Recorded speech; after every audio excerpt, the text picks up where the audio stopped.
Oh yeah, they active right now. They lit. Didn't I tell y'all the final press conference we was gonna get that fire? TBC Army, get in the comment section. We here. 2 days to the fish fry. Where you at? Let's go. Break down the way it's supposed to be broken down.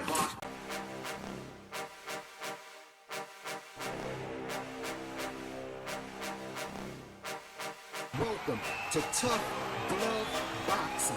I am locked in, and let's get ready to talk about it.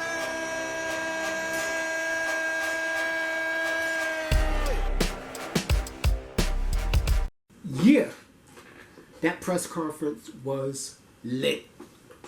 And the weigh-in tomorrow is going to be even better. One thing I will tell you, my boy is looking ready. He's looking like he's ready for all of the smoke. Now, it's no secret who I'm going to say wins this fight. You all know. You've all been in my channel plenty of times before. Hit the like button, hit the subscribe button. You family by now. You like my cousins. Shout out to you. I want to thank you for taking the time to check out this video. I'm picking Terence Crawford to stop Spence by the 9th round. It could go a little longer, but I'm feeling like Spence is going to get stopped. Now, don't get me twisted. This is based off of nothing that I've seen in Errol Spence's demeanor. Okay? He looked like he's ready too. Both men are going to make the weight. They both looking like a little skeleton, skeletons right now. But that's cool. I don't think one has the advantage over the other in this regard. But what we do know for a fact is that we got the greatest fight of our generation and it's locked in. And they mind, they ready. Crawford on his demon shit. Spence not backing down. So more than just give you my prediction, which is Crawford, like I said, y'all know I like to get a little creative with the content. So I'm going to break it down into an analogy, just in case we got some casuals here who want to understand why I'm choosing Bud Crawford. One of my favorite, I like superhero movies. I like Marvel. I like DC. I grew up on comic books, right? One of my favorite DC movies is Superman vs. Batman. Okay? Now, Superman vs. Batman really is the Terence Crawford versus Errol Spence of boxing. Let me explain to you. Superman, naturally powerful. Super abilities, right? Not too flashy, but so far none have been able to F with these abilities. Nobody's been able to put a halt to Superman. Physically powerful, damn near indestructible. Can fly, speed, eyes that blast, right? That give you that heat ray blast. Immune to a lot of things. His confidence comes from him knowing who he is over the average man. So essentially, he's almost like a god amongst men. A bad motherfucker. Nobody's saying that. You can't deny Superman is a bad boy. I always liked him. I always liked Superman. But his powers are straightforward. Right? And when this movie was announced, nobody could see how Batman would measure up in any way in this situation. So here you have Errol Spence, naturally bigger, supposedly stronger, more durable, right? High firepower, right? High output of firepower and damage, right? Superman, a badass, right? Wants all the smoke, goes where he wants, when he wants, brings everybody to their knees. But see, remember that one time he was in Batman's neighborhood. You see, Batman is just a man. Batman is just a man. He wasn't born with super abilities. He had to make his super abilities. He had to work train, right? Almost non-stop to become one of the greatest martial artists and fighters of all styles in the world. Batman trained in every style of fighting, and he's a master in every style of fighting. But that's not what makes Batman a bad motherfucker. You see, while you have Superman, who's pretty much godlike, and you have Batman, who's essentially a baller, right? Nothing outside of that. So in the movie, it's time for them to come face to face and head up. Something got to give. Superman comes over, telling Batman, listen, you're really not ready. It don't have to be like this. Why wouldn't I take the easy route? It don't have to be like this, Batman. I don't have to do this to you. We can stop that. You see, but Batman ain't scared of Superman. Virtually every fear that a normal man would have of Superman is not in Batman. Right? So, Superman steps to Batman. You don't really want this. Batman lets him know, we here now. And I wouldn't be here if I wasn't ready to deal with what it comes with. Go look at that movie if you haven't seen it. Right? So he stepped to Superman. So it's good. And Superman, what do? He immediately started applying that pressure. Pushes Batman. Flies the motherfucker across the room. Right? Batman's trying to use his little tricks because what Batman did was, let's rewind. Before he even got into the situation with Superman, he had everything already mapped out. Because Superman is predictable. So Superman is busting Batman's ass. Batman comes up with this and that, and Superman, boom, boom, everything that a normal man normally would. Bullets come from torrents on each side. Superman, no problem, takes it, lifts up in the sky, shoots both of them with his heat rays, come down. It's nothing. He's not even worried about anything that Batman can do.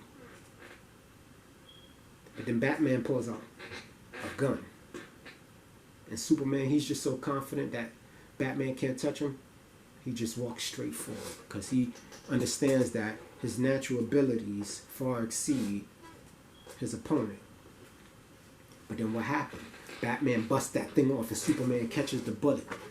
To look at Batman like, there's nothing you can do. But then the bullet explodes and it becomes kryptonite dust.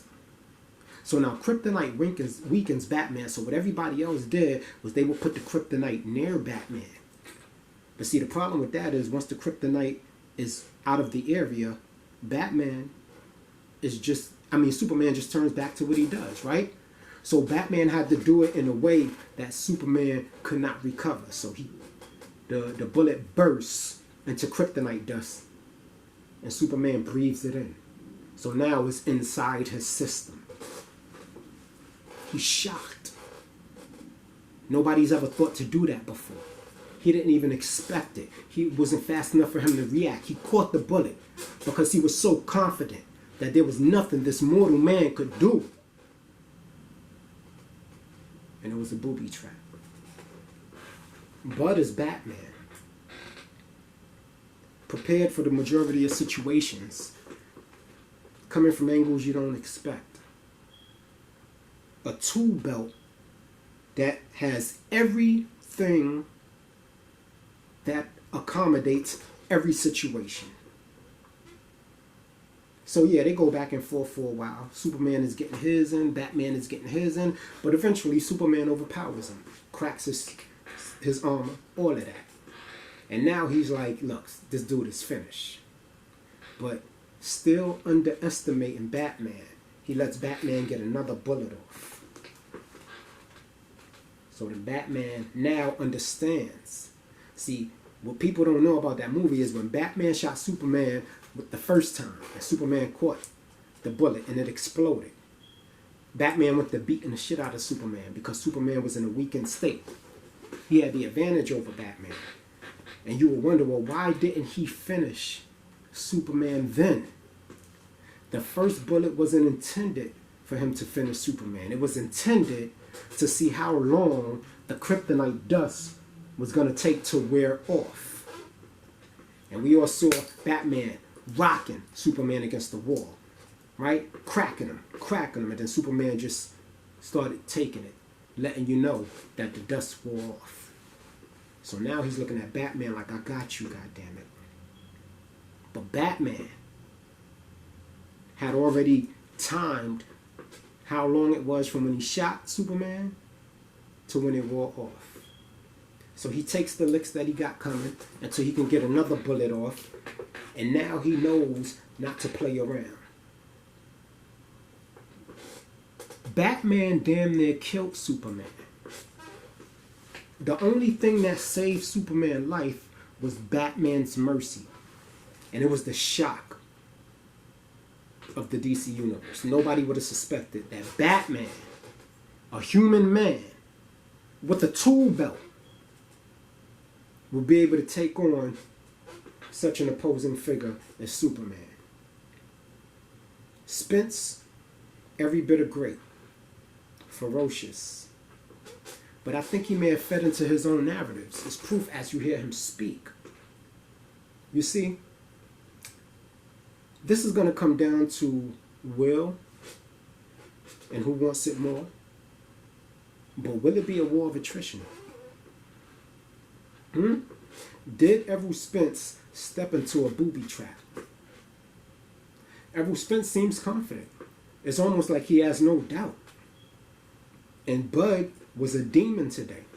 I believe he was yelling at Jamel Charlo when they were going back and forth. I can't confirm that. Somebody get in the comment section, let me know if that's who it was. But I'm pretty sure for him to get that active, Crawford wouldn't waste that on somebody who's not a fighter.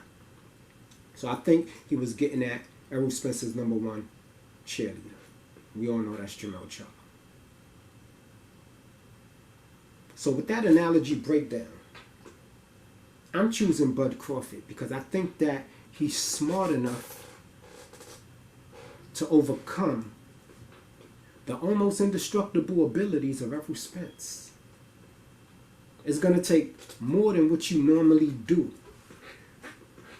to beat Superman. And Batman understood that. So he went and did what nobody thought of doing. From the moment he knew he wanted to smoke with Superman, he prepared everything, down to the smallest of details. Bud Crawford is going to stop Spence. He's going to bring an end to 4 years of disrespect, an end to 4 and 5 years of trolling, and you guys put Errol Spence in this situation. And you can hear, even in this final press conference, Derek James still bringing up the same narratives, talking about how fat Bomat is. And like Bomat said, none of that don't mean anything. Because Terence Crawford has the tool belt with everything that's necessary, including the IQ, to defeat and pull off what so many feel is the impossible. Guys, we got ourselves a fight. I want you to get in the comment section. I want you to talk your ish. If you're an Errol Spence fan, I want you to get in the comment section. I want you to talk your ish. They gave it to us today. And it's only going to get worse from here. It's only going to get worse from here. Now, we all saw Bud Crawford win a coin toss, so we're going to find out what he decides, but I'm guessing he's coming out last. Get in the comment section and let me know what y'all think about that. So my analogy for Superman versus Batman, Errol Spence is Superman. The majority of the people that would look at Superman would not figure or even entertain the idea that a mortal man would have the intelligence or the wherewithal to incorporate everything that he has mastered over the years all of his resources in order to defeat what was supposed to be the strongest man on the planet. And so I ask you, is Superman still the strongest man on the planet, even though Batman almost killed him? Or is Batman now the strongest man on the planet? Bud Crawford, 9 and under. Let's go.